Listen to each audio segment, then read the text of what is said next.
Hello everybody, welcome to Lifting with Arthritis. I'm Kevin. Thanks for watching. Welcome to all the new subscribers. I see we have a few. And thanks. I know I don't put out videos very often, so thanks for watching. Today I want to talk about two things. I want to talk about, first and foremost, I want to talk about flare-ups. This is going to mostly pertain to anybody who's newly diagnosed or new to exercise. You probably may have stumbled upon this video because you're diagnosed recently and you're discouraged and scared, maybe looking for hope. This is the place for you. I can tell you, as a person who's had it for over 15 years now, that it's never as bad as when you first get diagnosed. Your first year, maybe 2 years, are the worst because doctors have to figure out your medications, what works for you, what doesn't, stuff like that. And then on top of that, you got to figure out, a big part of flare-ups is figuring out which body can handle. Case in point, when I was first diagnosed, it was a stressful time and I was having flare-ups all the time. Large part of that was due to stress. People don't realize stress causes flare-ups. And just last month, I was having a great day. I went to get a little tattoo work done. It was an hour-and-a-half appointment. It wasn't even in a painful spot. It didn't really even hurt. But I did my tattoo thing for an hour-and-a-half. 20 minutes later, after the tattoo was done, I had a flare-up just from the physical stress of getting that tattoo, which is ridiculous because it didn't even hurt. Like, I felt fine and I was having a great day. But I'm telling you, physical stress, mental stress, emotional stress, they can cause flare-ups. So I encourage you to find ways to handle your stress well. But that also ties into what I'm going to talk about right now. A big part of the reason people don't work out is they say they don't have time. We live busy lives. Time's a big factor. But when you have lupus or arthritis, time is a factor because you have to know what your body can take. For a long time, I used to always work out for an hour, but I started noticing I was having flare-ups when I would work out for an hour, so I had to cut my workout short. And the magic number at that point in time seemed to be 40 minutes. So anything over 40 minutes of workout time would push my body too hard and I would have a flare-up. So for a few months, I had to only work out for 40 minutes at a time and be careful with it. And then as my situation got better, I was able to go do more. What I do now, strictly because of my work schedule and everything else, is I work out 2 days a week really hard, and the other 3 days, my workout's only about 40 minutes. So about 40 minutes, 3 days a week, and then about an hour-and-a-half on the weekends. But you got to find what works for you, what your body can take and can't take. So if you work out one time and you have a flare-up, don't just give up on the gym. Just try to find the time and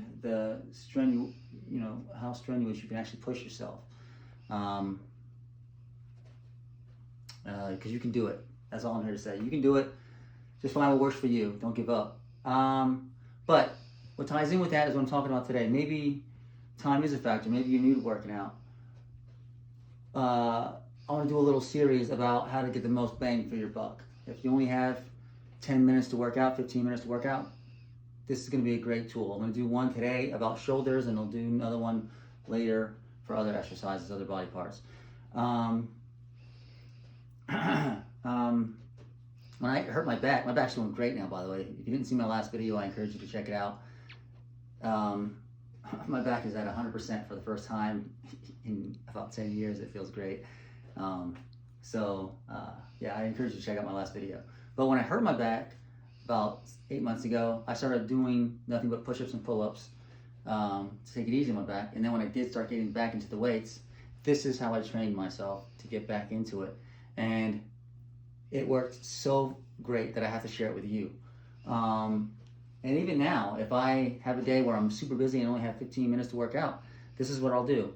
And what I'm going to show you is a standing military press combined with a seated dumbbell press.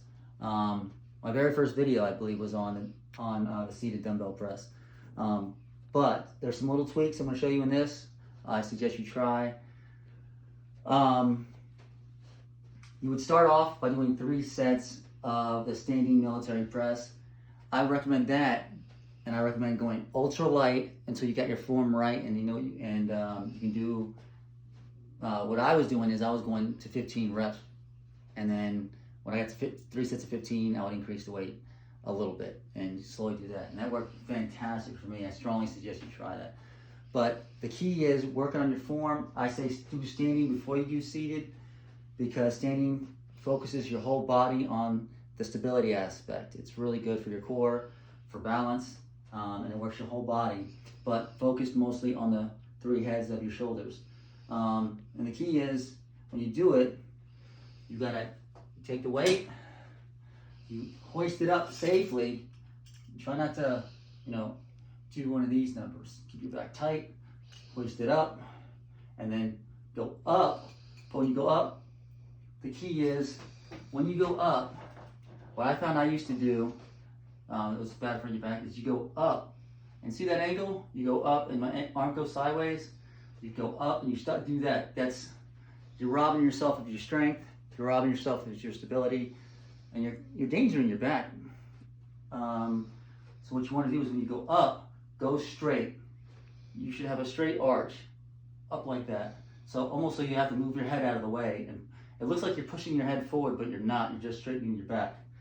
So again, you keep your back tight, up safely, hoist it up safely, and again, with your back and core tight, go up and straight. It almost looks like you're putting your neck forward, but you're just straightening everything. So you go up, straight, down, 2, 3, 4. And what I also like to do is hold it at the top. It's not so much anymore when I'm doing heavyweight. Even now I still do it, but really focus. Like you'll see people do in the gym. You'll see people just throwing it up and then dropping it down. I strongly discourage that. Carefully push it up, hold it up so you make sure you're focused on your stability. And when you bring it down, don't just drop it. Bring it down slowly. So you get it up. 1, slow down. 2, slow down. 3, slow down. And you do 3 sets of that. I recommend about 13 to 15 reps. And if you do that safely, effectively, with good form, then you would do 3 sets of this next exercise, which is a seated dumbbell press. You see this on my first exercise. On the first video I ever made, I did this, but I want to show you a tweak.